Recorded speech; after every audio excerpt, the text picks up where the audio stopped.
কোর্টে কিন্তু আপনাকে বেআব্রু করে ছেড়ে দেবে।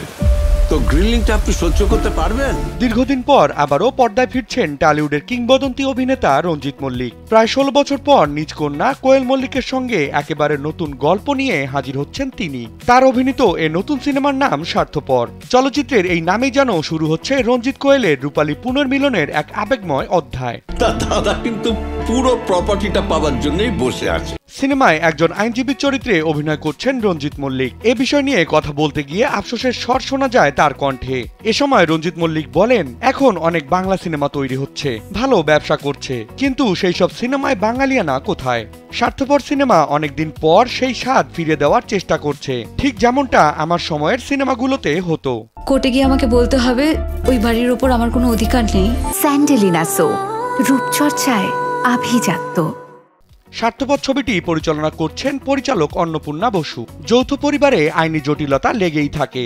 সেই আইনি জটিলতার আদলে পারিবারিক সম্পর্কের টানাপোড়েন নিয়ে নির্মিত হয়েছে স্বার্থপর সিনেমার গল্প।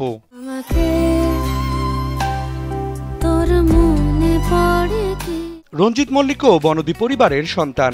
এ বিষয়ে রঞ্জিত মল্লিক বলেন, কলকাতার বিশাল বনদী পরিবার বললে যা বোঝায় সেটা ভবানীপুরের মল্লিক বাড়ি। আমার ছোটবেলায় ২০০ সদস্যের বাস ছিল সেখানে। একসঙ্গে থাকা সুবাদে আমাদের মধ্যে মতবিরোধ হতো, কিন্তু সেই মতবিরোধ আদালত পর্যন্ত গড়াতো না। তবে বর্তমানে অধিকাংশ বনদী যৌথ পরিবারে আইনি জটিলতা লেগেই থাকে। কাগজের যত নৌকোরা হয়ে যায় স্বাধীন। স্বার্থপর সিনেমায় রঞ্জিত মল্লিক ও কোয়েল মল্লিকের পাশাপাশি অভিনয় করেছেন অনির্বাণ চক্রবর্তী, বিশ্বজিৎ চক্রবর্তী, অনন্যা সেন সহ আরো অনেকে। ছবিটি প্রেক্ষাগৃহে মুক্তি পাবে চলতি বছরের ২১ অক্টোবর। দীর্ঘ সময় পর সিনেমার পর্দায় রঞ্জিত মল্লিকের ফিরে আসা ভক্তদের কাছে কিরূপ প্রভাব ফেলে তা এখন সময় বলে দেবে। বললেন মিনতির পাত্র দেখে দিতে, তো ওকে একবার চোখে না দেখলে কেমন করে বুঝবো? বিনোদন ডেস্ক, কালবেলা।